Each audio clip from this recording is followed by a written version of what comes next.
Comment on vêtit Gargantua, chapitre 8. Alors qu'il était dans cet âge, son père ordonna qu'on lui fît des vêtements à ses couleurs, qui étaient le blanc et le bleu.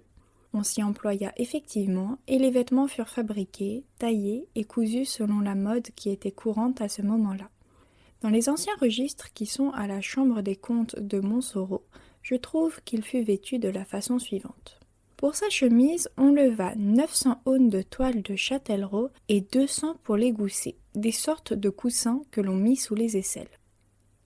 Elle n'était pas froncée, car on a inventé de froncer les chemises que depuis que les lingères, ayant rompu la pointe de leurs aiguilles, ont commencé à travailler du chat. Pour son pourpoint, on leva 813 aunes de satin blanc et, pour les aiguillettes, 1509 peaux de chien et de mie.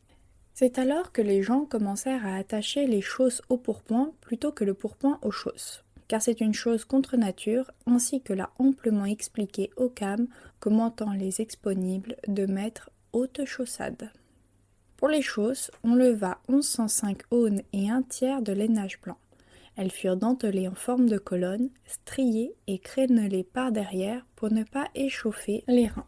Et à travers les crevés, un damas bleu bouffé juste comme il convient. Et notez qu'il avait de très belles jambes, bien proportionnées au reste de sa stature.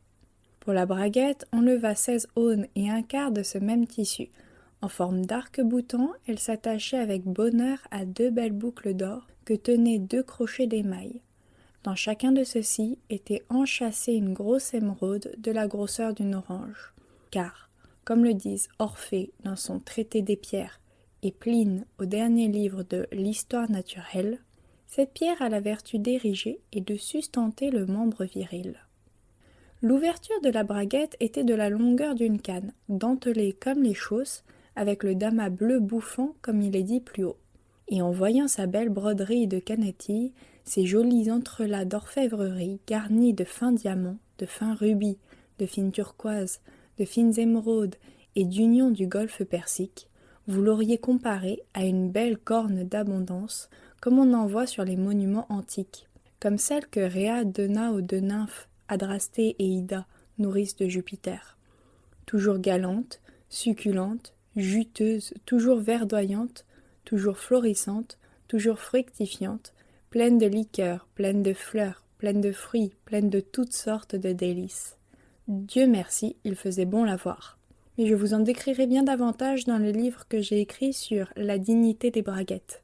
J'attire votre attention sur le fait que, si elle était bien longue et ample, elle était également bien garnie à l'intérieur et bien pourvue. Elle ne ressemblait en rien aux trompeuses braguettes d'un tas de galants qui ne sont pleines que de vent au grand détriment du sexe féminin. Pour ses souliers, on leva 406 aunes de velours bleu vif, et ils furent joliment effrangés en dentelures parallèles, réunies en cylindres réguliers. Pour leurs semelles, on employa 1100 peaux de vache brune taillées en queue de morue. Pour son manteau, on leva 1800 aunes de velours bleu à la teinture vive brodée sur les bords de beaux festons et, au milieu, de peaux en canetilles d'argent entrelacées d'anneaux d'or avec beaucoup de perles. Cela signifiait qu'il serait un bon videur de pinte en son temps. Sa ceinture fut faite avec 300 aunes et demie de serge de soie, mi-blanche, mi-bleue, à moins que je ne fasse une erreur grossière. Son épée ne fut pas de Valence, ni son poignard de Saragosse, car son père haïssait tous ces hidalgos ivrognes et aussi hérétiques que de vrais diables. Mais il eut la belle épée de bois et le poignard de cuir bouilli, peint et doré comme chacun souhaiterait en avoir. On fit sa bourse avec la couille d'un éléphant que lui donna R. Pracontal, consul de Libye. Pour sa robe, on leva 9600 aunes moins 2 tiers de velours bleu, comme si dessus, tout brodé d'or en diagonale, la voir sous un angle déterminé faisait ressortir une nuance ineffable, comme celle que vous voyez au cou des tourterelles et qui réjouissait merveilleusement les yeux de ceux qui la regardaient. Pour son bonnet, on leva 302 aunes et un quart de velours blanc. Il fut de forme large et ronde, à proportion du volume de la tête, car son père disait que ces bonnets de métèque, faits comme une croûte de pâté, porteraient un jour malheur au tondu qui s'en affublait. Pour plumer, il portait une belle et grande plume prise à un pélican de la sauvage Hyrcanie, retombant bien élégamment sur l'oreille droite.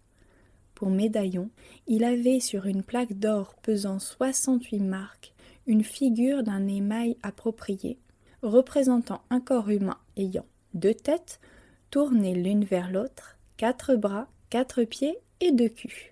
Platon, dans Le Banquet, dit que telle était la nature humaine à son commencement mythique. Et, autour, il y avait écrit en caractères grecs « La charité ne cherche pas son propre avantage ». Pour porter au cou, il eut une chaîne d'or pesant 25 063 marques, représentant de grosses baies entre lesquelles étaient montés de gros jaspes verts, gravés et taillés en forme de dragon tout environnés de rayons et d'étincelles. Comme en portait jadis le roi Néchepsos, elle descendait à la pointe du sternum, ce qui lui fut bénéfique toute sa vie, comme le savent les médecins grecs. Pour ses gants, on mit en œuvre 16 peaux de lutin et 3 de loup-garou pour leur broderie. C'est sur ordonnance des kabbalistes de Saint-Louan qu'on les lui fit en ces matières. Pour anneau, son père voulait qu'il en portât pour mettre en vigueur la marque antique de la noblesse. Il eut à l'index de la main gauche une escarboucle grosse comme un œuf d'autruche, bien joliment enchâssée dans de l'or pur. À l'annulaire de la même main, il eut un anneau fait des 4 métaux unis dans le plus merveilleux alliage qui ait jamais été vu, sans que l'acier froisse l'or, sans que l'argent altère le cuivre. Tout fut réalisé par le capitaine Chapius et par Alcofribas, en bon représentant. À l'annulaire de la main droite, il eut un anneau fait en spirale dans lequel était enchâssé un rubis balé d'une eau parfaite, un diamant taillé en pointe et une émeraude du Phison, d'une valeur inappréciable car Hans Carvel, grand lapidaire du roi de Mélinde, les estimait d'une valeur de 69 894 018 moutons à la grande laine. Les fruguaires d'Augsbourg les estimèrent au même prix.